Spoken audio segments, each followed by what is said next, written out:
Okay, team, I think we're going to get going. I'd really like to welcome all of you. Just a couple of logistics. If any of you have any technical difficulties, you can email Sarah from our team at sarah@fiopartners.com. We are recording this experience, this convening, and it will be available after the session. And I'm hoping as we all get comfortable with #pandemic that many of you are increasingly more comfortable with Zoom.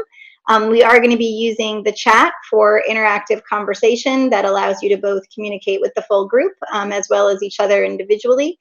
And we'll be prompting you to use that chat through our call this afternoon. With that, I'm going to turn it over to Craig from Eastern Insurance to welcome us.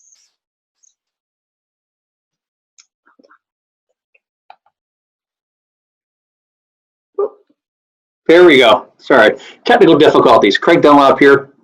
Welcome. Thanks for everybody for joining us today. I see we have quite a few Eastern colleagues on the phone from our benefits side as well joining us, which is terrific. Today is about leadership decision making, which is really the crux of this presentation today. However, we are doing this co-branded with FIO Partners, so we'll open up to have some questions about insurance. I'm sure everybody has a ton of questions about what's covered, what's not covered, and what might be coming down the pike. So we'll be happy to share that as we go. As Ann had highlighted earlier, if you could, throughout the session here, put down your thoughts in the chat room, and we'll organize those, and we'll address a lot of those either during the presentation or towards the end when we open up to a Q&A. But quick intro to Eastern Insurance. For those of you that don't know us, we're one of the largest insurance brokers in the world. I head up the nonprofit practice for Southeastern Mass, Rhode Island, and into Connecticut, although we travel everywhere. So there's our down and dirty of who we are. We work with over 300 nonprofits, and it's more than just insurance. We also provide a lot of risk management services and consulting along the way. But with that, I do want to introduce our two main presenters today. Be Ann Jurasek, I think I hit it. She's the principal of FIO Partners, and Jim Burson as well, who's a consultant with FIO Partners. They work exclusively with nonprofits, boards, foundations, collaborations, not-for-profits, and they work primarily with the management and board development. So, but with that, I would happy to turn it over. Awesome. Thanks so much, Craig, for that intro. As Craig said, we are FIO Partners.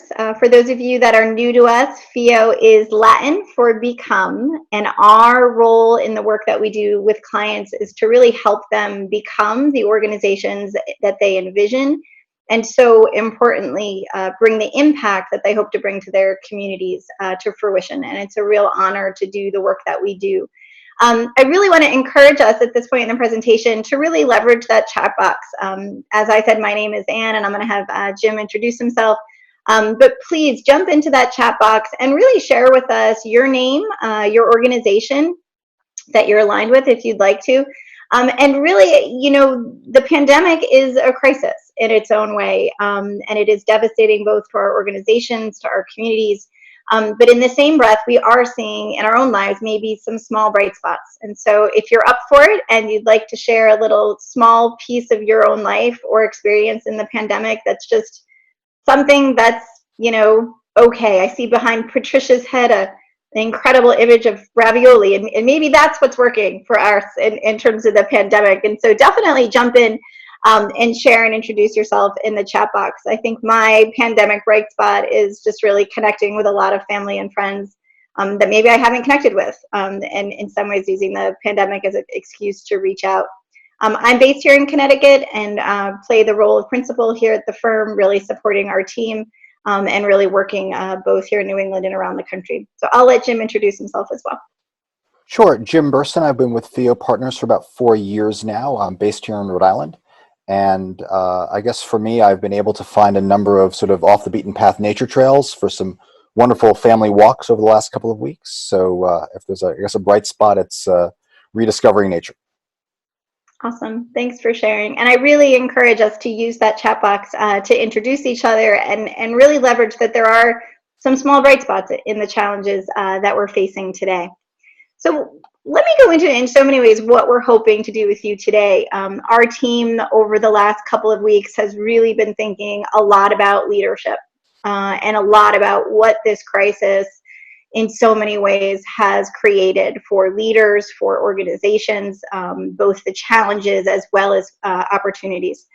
And I think what we'd like to do today with you, and we've talked a lot about this, is, we've got an hour.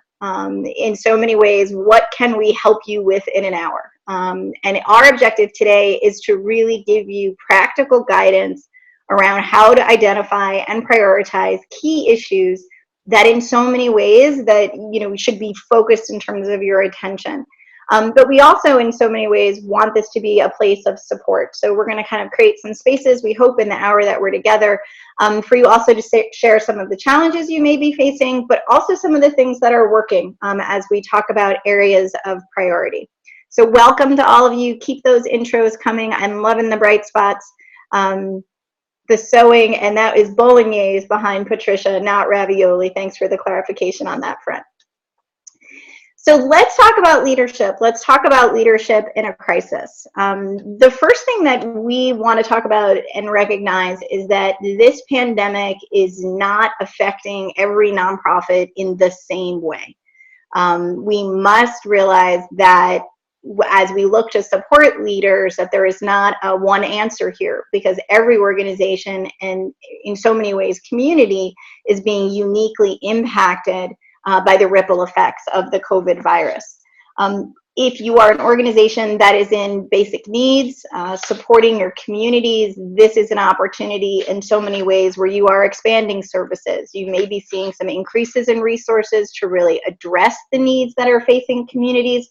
While in other cases, you might be a nonprofit that really can't deliver services in a stay-at-home model. And so you are potentially contracting programming and seeing declining resources.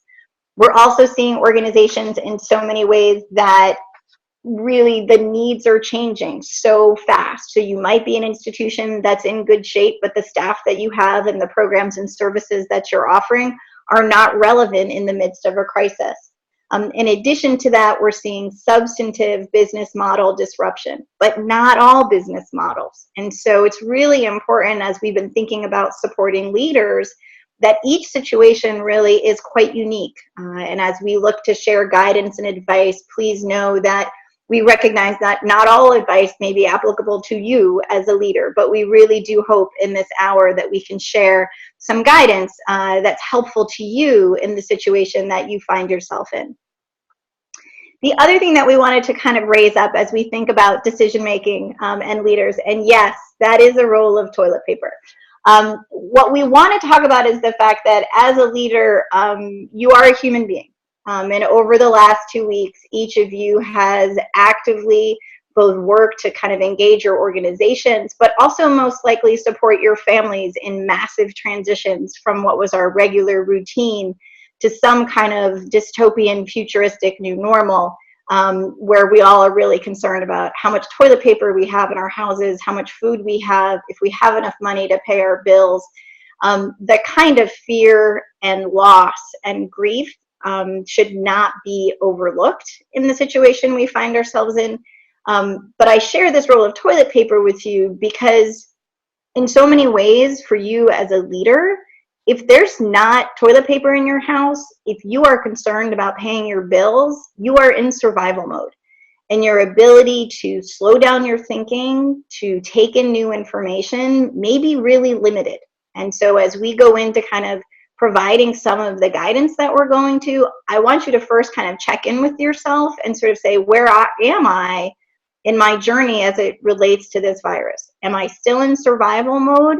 And if you are, that's okay, but know that that's going to impact your ability to make decisions. And so I think it's really important for us to acknowledge the challenge that this crisis has created for each of us, and that in so many ways, what you're able to focus on may be really different based on your situation. But I do want to talk a little bit about decision making. really talk about what is a good decision. So we framed this webinar to be about leadership decision-making in challenging times. And it's a little different than decision-making in maybe regular times. But I think there's a lot that we can learn about what feels good about a good decision and actually leverage that in the midst of a crisis. So what makes a good decision? So we first have to acknowledge that each of your organizations actually has a history of decision-making. And the decision-making from the past is actually influencing how your organization may be thinking about decisions today. The first is really the dynamics between board and staff. How closely and engaged was your board prior to the crisis? Is the dynamics between board and staff highly functional? Do you partner? Do you communicate? We are certainly seeing organizations where these dynamics were challenging before the crisis, and I can tell you they remain challenging as organizations look to navigate their path forward. Your decision-making history is also important. Has your organization in some ways gone through a traumatic decision or a challenging decision in the last 5 to 6 years? Are board members in some ways afraid to make a decision because of a decision that's happened in the past?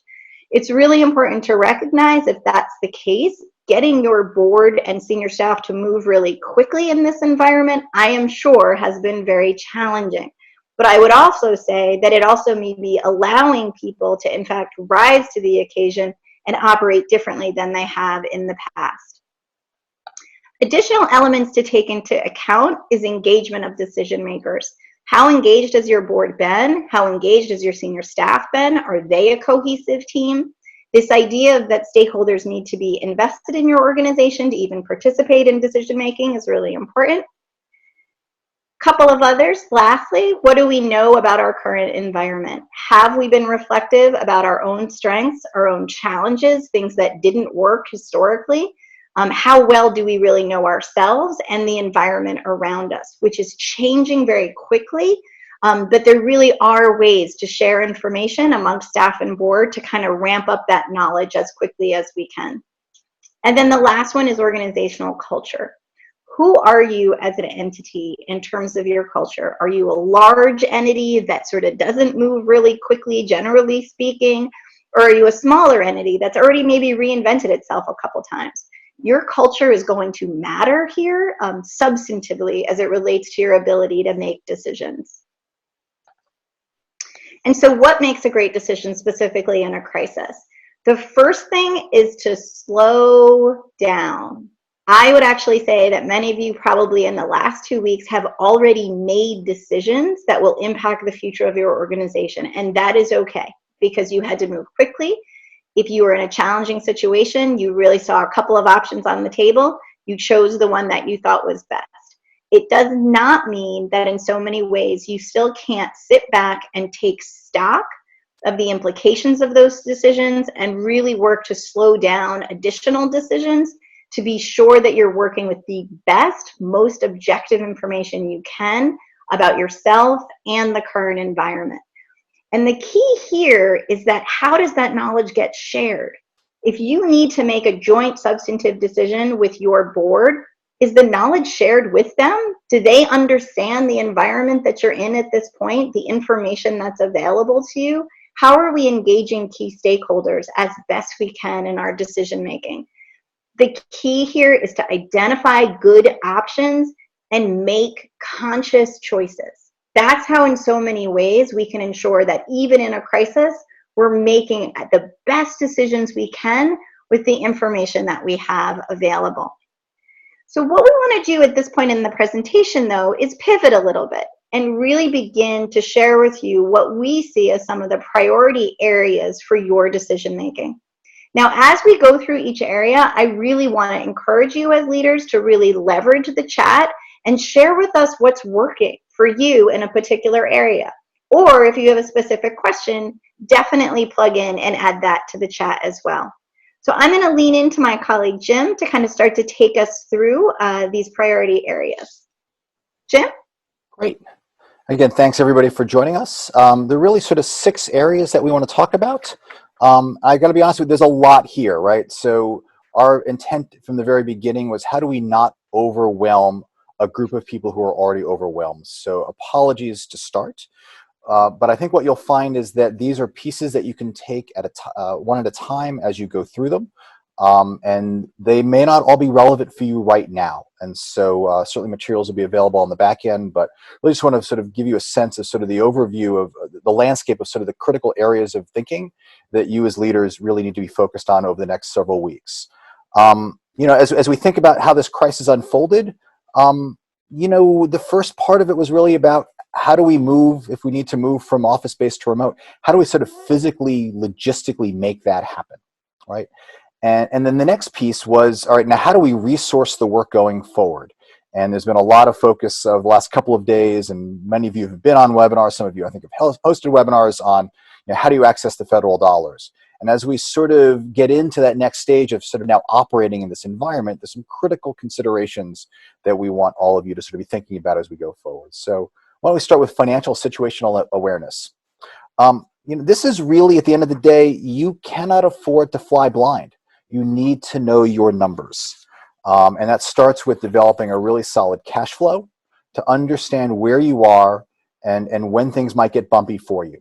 And once you have that cash flow, if you have it already, start to build scenarios. What might happen if a payer lags in a month or two or things get disrupted? How will that change your thinking and your planning? Concurrently, we also, talk to your folks who owe you money, your institutional funders, reimbursement sources, et cetera, if you have them. And how can we, reach out to them and see, can they pay us either timely or even faster in some cases? I was on a webinar last week on the federal dollars that were out there that I think Gina McDonald's firm FMA sort of hosted, and they basically said, if you're on this webinar and haven't talked to your lender, get off of the webinar and talk to your lender. The money is out there. It is first come, first serve. You need to reach out to your lender ASAP if you haven't already to really understand the options available to you and get in line. This money is first come, first serve, and it is starting to move quickly. So talking to your bank, understanding if they're SBA approved, et cetera, is really critical. You may also need to talk to your board to make sure that if you need to borrow money, that you have board authorization to do so, and making sure that your bylaws permit that to occur, or holding a virtual meeting to get that authority. And ultimately, it's really, again, at the end of the day, it's about knowing your numbers and not flying blind, because this is a critical time around cash. Even though it's out there, it's taking a while to come in. Wait times to talk to your banker or to get through on hold are pretty extravagant at this point. Websites are freezing, so the faster you get in the queue, the better. So have those conversations with your lender, with your CPA, with your auditor, with your finance people, and go to it. So the next piece is around, next slide, is your people. So when we think about why most folks work for organizations like your own as nonprofits, there are really sort of three reasons. They connect to your mission, your purpose, your cause. They connect to those that they work with, their colleagues who are their peers and friends. And there's a paycheck. And so, if you're an organization that has had to or may have to lay folks off or furlough folks for a period of time, we certainly understand that, and you have to make the right decision for your organization. But just because you let someone go or give them sort of a temporary layoff doesn't mean that they are disconnected from you, have to be disconnected you for a long time. You can still keep in communication with them. You can still provide virtual ways for them to connect with their colleagues. Folks will remember how they left when you try to bring them back on when things settle down. So how you treat your employees now, whether they are your current employees or your former furloughed employees, is really, really important. Part of that is about having regular internal leadership meetings with your staff. We recommend a quick daily huddle every morning, first thing, with your leadership team to figure out what is your messaging for the day, who is your internal point of contact, so that staff can get their questions asked and answered, so that they can feel connected. So everyone is feeling out of control. And when folks have information, they can feel like they're in a little bit more control than they might otherwise be. And finally, this piece around support is both in terms of recognizing the stress that everyone is under, including yourselves, but also your employees. So thinking about if you have an employee assistance program, make sure that your staff are aware of it, reinforce it. Just don't say it once, periodically and regularly communicate that out to your staff. And certainly keep your eye on the federal and state programs around unemployment and benefit supports during this time. When we get through this, and we will get through this, and you are looking to start back up operations or ramp up pretty quickly, you're going to want your people to jump back on with you, and how they experience this time is really going to be critical in terms of how you treat them and how they feel treated by you. So next, risk management. This is about really a couple things. It's about knowing the rules, communicating the rules, and following the rules. So, talk to folks like Craig or other folks with Eastern, or if you use a different agent, that's so be it. But really understand what are your liability policies, what are the practices that you need to be following to keep your staff and keep those that you serve safe. Really, really important. So that's certainly for one. You want to make sure that once you know what those policies are and best practices are, that you share them with your employees and continue to reinforce them. Folks are being overwhelmed with information. We just can't share information once and not again. I'm going to sort of jump to a phone here. It sounds like my voice is freezing a little bit. Hang on, I apologize. Hey, Jim, we could hear you better with your headphones in.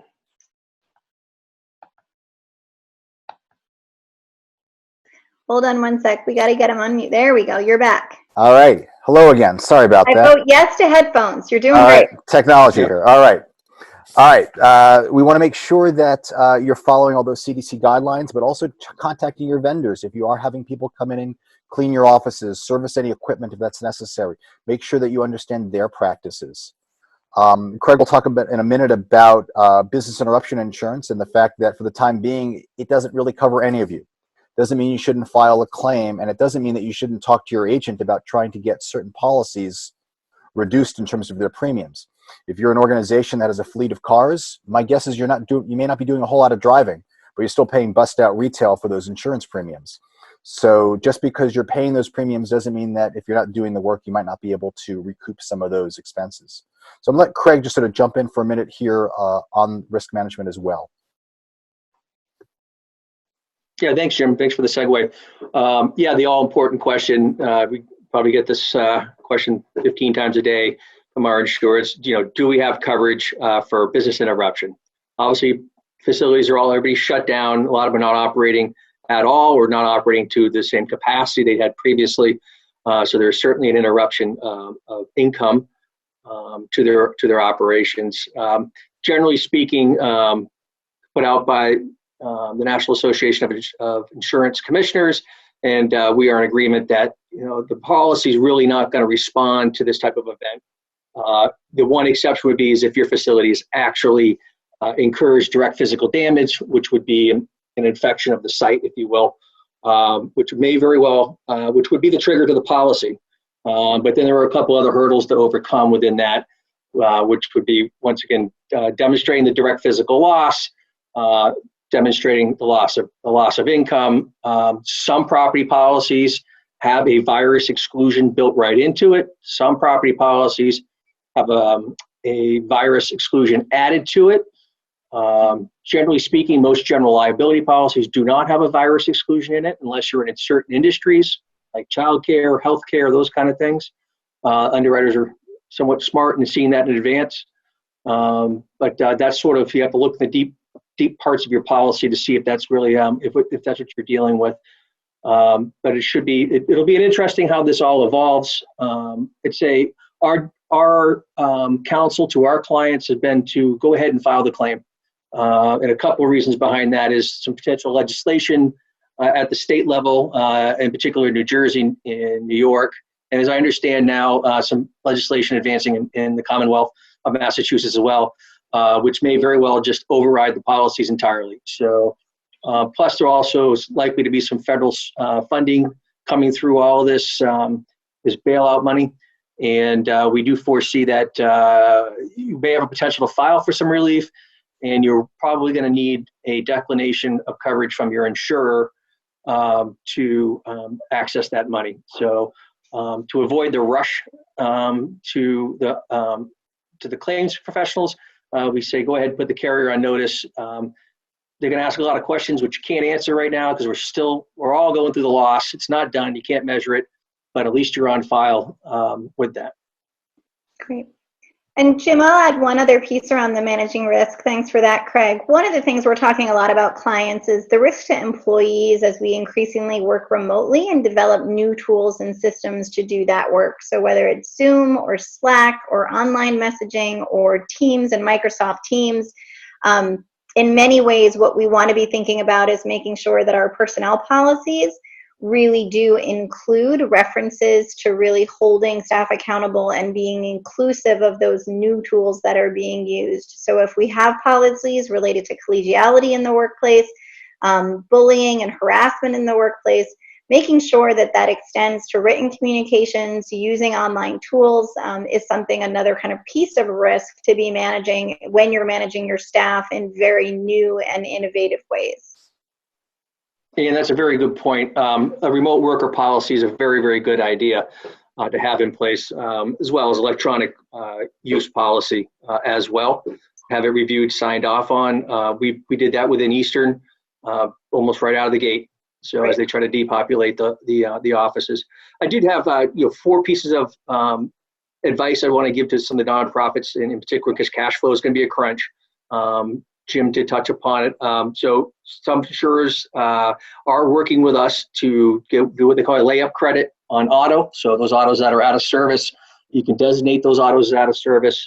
They have a few requirements like taking the plates off it and putting a sign on the steering wheel saying it's out of use, but you can get a full deferred or credit, if you will, for the premium. So if you have a sizable fleet, it probably makes a lot of sense to do that. Other insurers are offering some premium deferments. So if cash is crunch right now, I reach out to your agent and ask them to contact the underwriter and see if you can get some sort of extended payment terms or deferred payment terms. Premium finance companies, surprisingly enough, are also going along and accommodating clients. Of course, they foresee if everybody defaults, they're out of business. So it's very much in their interest to work with you as well. And also, one last thing you can do is if you're on workers' comp, if you know your payroll is now going to be much less than what you estimated going in, you can request to have a midterm change in your estimated payrolls and hopefully help you reduce your cash or costs and improve cash flow. Craig, those are great suggestions. Thank you so much. You're welcome. Okay, I'm going to take it back to Jim. We've got a couple other areas of focus. Great, thank you, and thank you, Craig. So the next piece is really about communicate, and engage. I mean, this is really, really important. We are seeing our leaders in varying ways in the state and in the country and our communities, in terms of how they communicate. And so, regular, consistent communication is really, really critical at this time. So we ask you to sort of think about communication a couple of different ways, right? One is around communicating with your stakeholders and your partners, making sure that you are connected with them, whether they are your donors, whether they are your community partners, whether they are your board members, folks that care about you. It's really important to communicate with them about what you're going through, what you're experiencing, what you're seeing, and how you're addressing the issues. We strongly encourage you to, provide regular updates on your website, to push content out through social media or emails.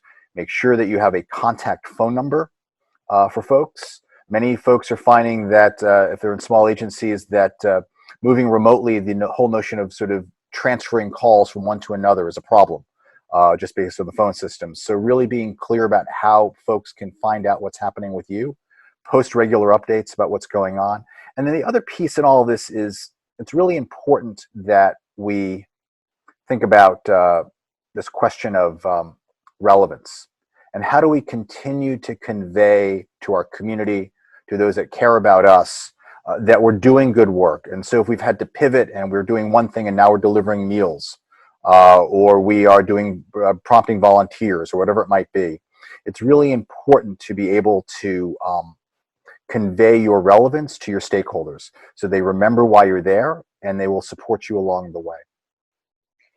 The other piece to add to sort of Jim's closing comment about relevance is there's never been a better time to bring those communities of supporters together. As we are all increasingly in shelter at home situations, whether it's a small group of donors to convene to give them an inside look on how you're handling the crisis, or it's convening your funders to bring them an update. I think increasingly, though, I think some of us feel like we're on back-to-back Zoom meetings all day. For many of us, that's welcome connection and community. And so thinking about the ways in which you have sets of supporters that you can communicate using these new tools, in fact, strengthening the community, bringing people together virtually, even if your business model has never been virtual before, even if it's just convening the people that matter most to your organization, giving them an update on what you're doing, as Jim said, to kind of manage the crisis. We are increasingly seeing ways really organizations push themselves to say, what's the community that we can bring together right now to stay close to our work and keep people updated in our efforts.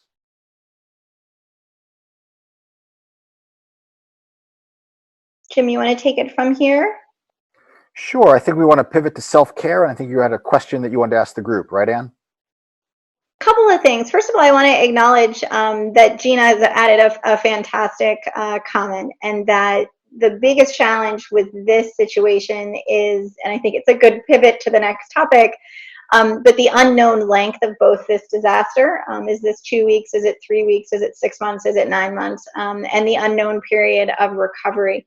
To the point about the need for scenario planning and creating frameworks for thinking about the possible futures that exist for you as an entity, I'm just going to echo from Gina's perspective, very important to be doing right now.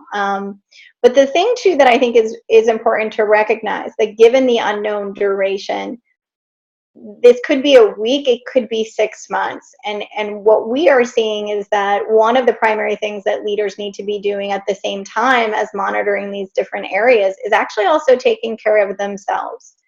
As I said early in the presentation, if you are not well, your ability to lead will be limited. You've got to give yourself the space and time to acknowledge your own emotional content around this disaster.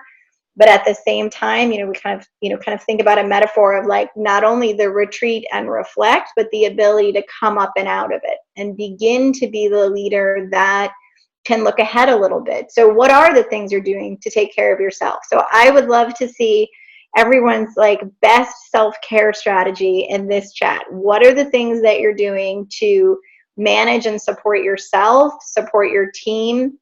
Whether it's really thinking through where do you get your energy. I'm going to put myself in the line and say I'm an extrovert, and I panicked about 3 weeks ago. So I put in place as many Zoom meetings as possible so that I would not completely panic that I was not going to see people. The key is to think about where do you get energy? And that's a really personal question to explore for yourself, so that when you're in that staff huddle, when you're in that board meeting, when you're engaging stakeholders, what's the energy that you're bringing? Are you bringing fear? Are you bringing your own concerns about survival, which may be very real? But how do we also do our best to convey a steady hand during a crisis? And I think it's this piece of self-care that is a critical component for leaders to be able to really do what you're being called to do right now.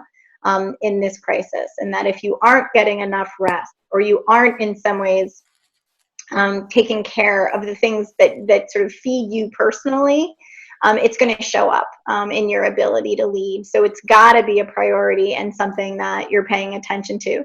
I'm loving that we've got hard stops in the workday, cooking, figuring out when the best times to work are. Lots of people thank God it's spring. I will say that it is getting a little warmer. The sun has been out for a couple of days. I think, that's where we're going to find our energy to really engage in this work and be able to make good decisions for our teams and those that we work with.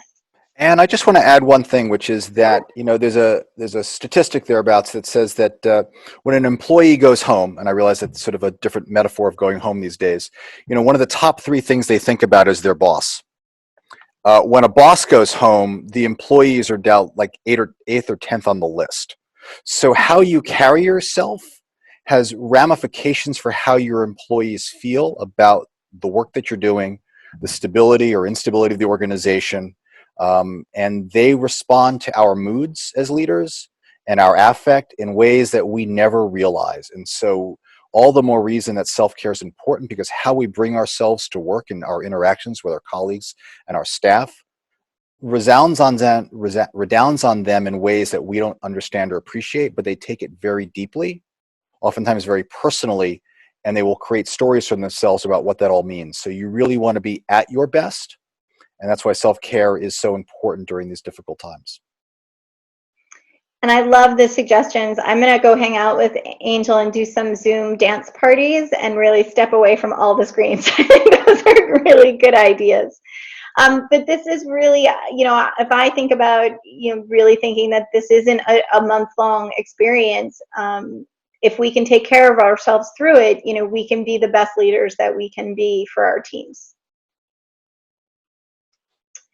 And so what we want to pivot you to, and we want to make sure that we have a little bit of time for kind of questions and concerns, is to really think about how do we prepare for the future. I think you're hearing a lot of themes in our talk this afternoon, which are about the ability for leaders to recognize that there are short-term substantive impacts on your organizations to wrangle with, work through, and figure out. But we also have to recognize, to Gina's point, that we don't know when this is going to end. And so our ability as leaders to begin to envision what is going to change. I think our team has had a number of discussions that we think that the disruption to both workplaces, educational systems, community systems is unprecedented. And that we, in fact, it's very difficult from where we sit now to begin to envision all of the impacts of the situation we find ourselves in right now.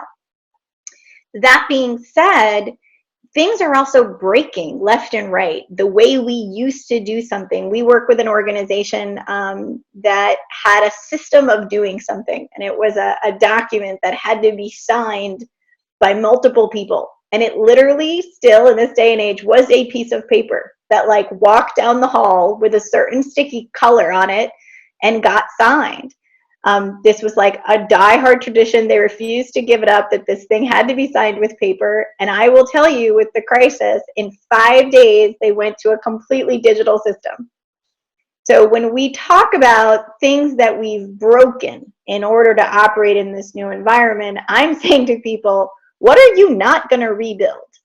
What are the things that are actually working in this ridiculous crisis that you would actually say, we should keep this? This should be something that we hold on to as we move into the future. And so we want to be thinking about that. What are the new things that we're creating to operate that actually could serve us in the future? How is our industry going to be different on the other side of this? And so there's a couple of leadership skills that we just want to share that I think in so many ways that we can work on building these in the midst of the crisis that we're in. So the first one is to know when to fight. To know when there's been a decision made for your industry, your geography, your type of nonprofit, that in fact is not good for those that you serve. It is not good for your community. And in fact, you should gather up your supporters, your partners, and your funders and fight and advocate for a different result. We should know what are the issues in so many ways that we are willing to galvanize our supporters around and go to bat for. Another skill that we need to be thinking about is how do we actually shrink, or in a dire situation, actually fold with grace and intentionality. The first is knowing how to shrink. We've got to recognize that the crisis really has disrupted business models. How do we potentially need to shrink down our organizations to the core of what we do? What do we do that is essential, that must continue into the future? And in shrinking, how can we, in fact, then rebuild? But in this crisis, you may need to be a smaller entity focused on your most essential programs and services in order to survive the crisis and come out on the other side. And more devastatingly, if this blow, this crisis has in fact in some ways debilitated your organization, how does your board and staff make the difficult decision to either close your entity, suspend operations, in a way that's as graceful as possible. And so thinking about, for those of you that find yourself in that circumstance, how in some ways are you actually going to ensure that that choice is one that's made with intentionality as you move forward? A couple of other things to think about. In a time of crisis, there is never a better time to play well with others and make friends quickly. We are seeing pockets and energy around collaborative opportunities that just was not present before the crisis. So if these are organizations that are similar to yours, organizations that are in the same industry, in so many ways, the crisis is causing us to break down some silos or resistance to really coming together and finding ways to build new relationships and develop collaborative approaches to addressing the needs that our communities are having right now. And the last thought is really to continue to be passionate about your cause. Thinking about your origin story as an organization, what was the end that you envisioned? And how do we, in fact, increase our flexibility as leaders about the means to get there? Maybe we had one end and one way of getting there, but we've been disrupted. Our business model's been disrupted. What are the ways that we can actually use this time to find new means to kind of draw us towards the end that we've envisioned? And so we're really encouraging clients and leaders to think about invention and disruption in the midst of this crisis. As difficult as that may sound, you really may see new things emerge out of this work today, out of this opportunity to think differently about how you deliver impact that really may carry you on the other side of the crisis. So those are some of our thoughts. I would really love to see some questions. I'm going to shift us over to a Q&A and stop sharing slides, and we're going to kind of open this up to the group. So give me 1 second. We'll figure out how to move.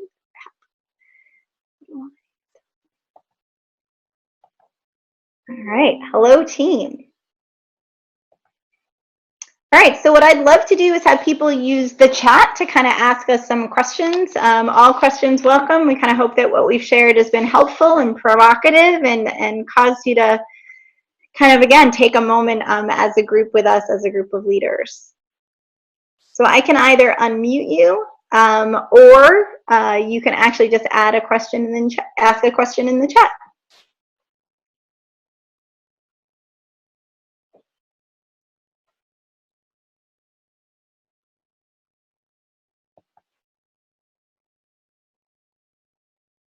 Okay.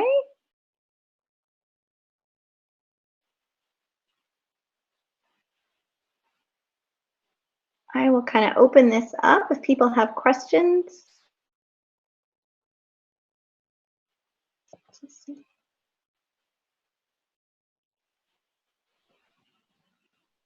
So Craig and Jim, I'm going to kind of open this up to both of you if you guys want to jump in maybe for some closing comments then, if we don't have any specific questions.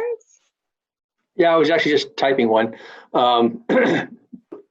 Clearly not fast enough, but Okay. you struck on something which I really like, or really stuck with me, is that there are opportunities in crisis, there's opportunities in risk, opportunities to come out bigger and better or stronger on the other end of it.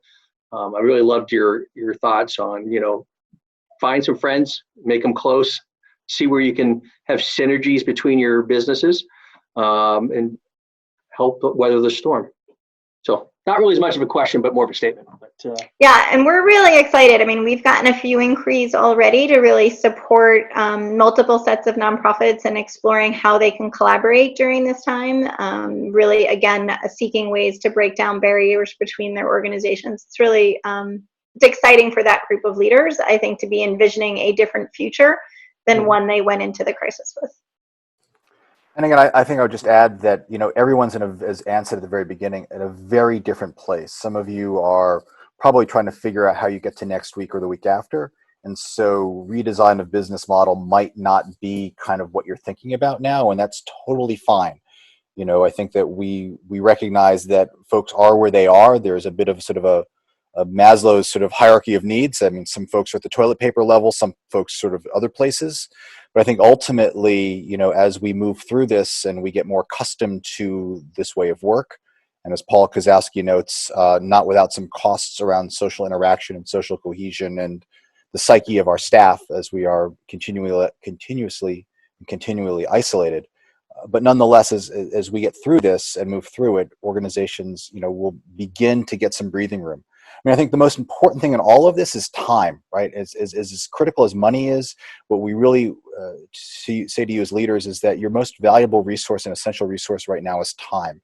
Time to be thoughtful, time to be creative, time to take care, time to support, time to make intentional decisions. And so, as Anne said, slowing things down is where you'll have the opportunity to sort of be creative and innovative.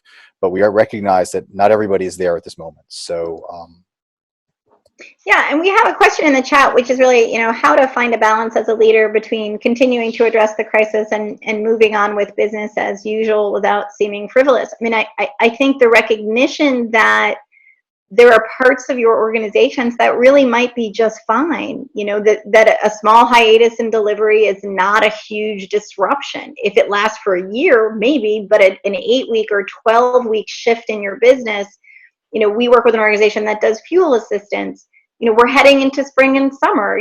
They may not be as impacted because their work is really seasonal. And so that they can be disrupted, work remotely for a period of time, but they can continue their usual work. And so it's how do we acknowledge that this is not a one-size-fits-all impact, and that every organization in some ways may have parts of it that really are, hey, listen, we've got accounts payable, we've got accounts receivable, we need to do that work, while simultaneously kind of re-envisioning or reinventing ourselves if that's also what we need to do on top of those other systems. I think another kind of example from an industry perspective is foundations, have fundamentally had to reinvent what they're doing as a response to the crisis. But there's an entire body of work that foundations do around serving donor interests, around responsive grant making, some of which just needs to keep going and is the same work that we were doing before. And so, again, the nuances here around organizational impacts, cannot be understated. Every organization is being impacted in very different ways.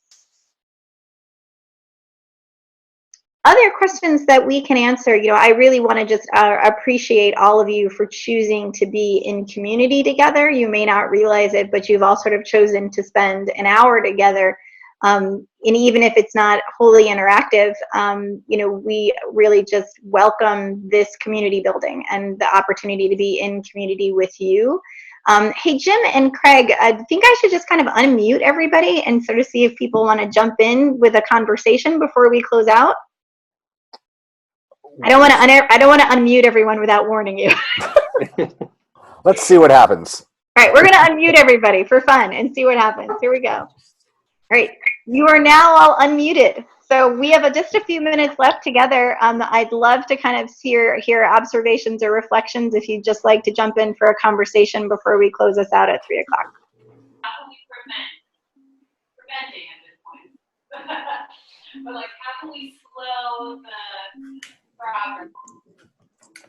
I think that's a question where someone said, how can we slow? It was Alice. That would require.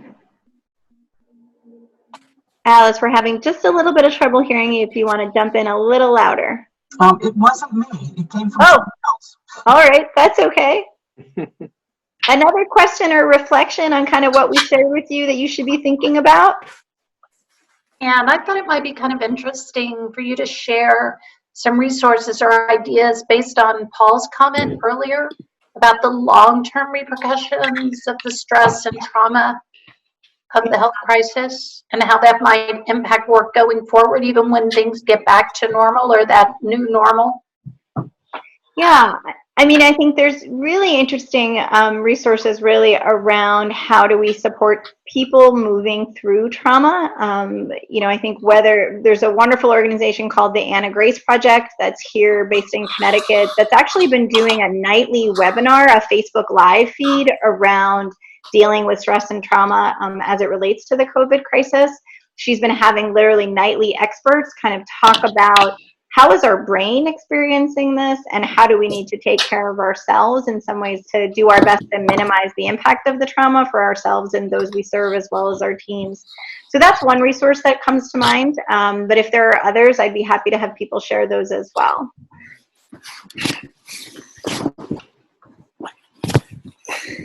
Great. You know, just one thought on this, which is that, you know, the nature of working at home is that there is no such thing as a random collision. Everything has to be planned, scheduled, structured, you know, et cetera. And, you know, unknown whether, you know, asking 27 people to sort of just jump in now to sort of see what that conversation is like. But you certainly, if you have teams of staff, just creating free space in this kind of environment just for interaction that's not about work can also be helpful. Again, what I said earlier is that people are connected to your mission, they're connected to their paycheck, and they're connected to each other. And, you know, we still can find ways for that informal interaction, as formal as this sort of environment is. It may not be perfect, but I think we're finding that folks are craving that social connection.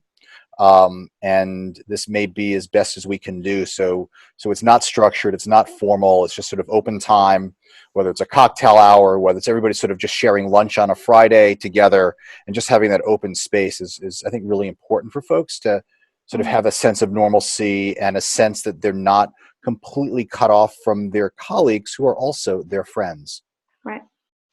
The other thing that we really are encouraging is, as Jim said, kind of the staff huddles. But if you have a large staff, you know, using Zoom and the breakout rooms to support smaller conversations, it's a great technology. It's a way that even we could have broken up this call today and broken you up into kind of groups of 6 or 7 to engage around a question or a conversation. This tool is really incredible for what you can do to support large group meetings. And so I would encourage you as leaders to experiment a little bit and not just use the webinar one, use a full Zoom like this in Gallery View, use breakout rooms, think about kind of that online facilitation, because I think these meetings can be as powerful and engaging as in-person sessions. And I think we have one client where I've been working with them for a couple of years, and they've had a really hard time getting board members to come to board meetings. Like literally, they have 9 board members. I've been meeting with their board for 2 years. There've been like 6 people at one meeting, 4 people at another meeting. For those of you that manage boards, like getting board members to board meetings. I have to tell you that I ran a board meeting with them just about 2 weeks ago, and they were all on the call. They were all there, all 10 of them. And I noted this as a huge observation. And I said, listen, you guys really might want to meet virtually going on. Apparently you show up. Like, let's stick with that. If this is easier to get all 10 of you in a room, forget trying to meet in person. Like, that is something that is potentially broken that should not get brought back, because these people actually like showed up, which was great. And I love the fact that people are doing Zoom meetings with themes. That's awesome. You know, I just think there's a lot of things we can do in this format. And for those of you that haven't figured out that you can do a virtual background yet, that becomes highly entertaining. I'll just leave that there. And that's great. And so Patricia's sharing some wonderful ideas, whether it's a theme or 56 people participating. And last week, babies and dogs were introduced, which I also think is a fantastic approach. On our team, we've been thinking about just allowing all of the kids to have their own call from our team, but with it, like not only our weekly meeting, we would just let them all talk to each other too. I just really want to thank everyone. And again, if you have suggestions for us, I think we are exploring ways to bring our experiences and the experience of Craig and the Eastern team to you going forward.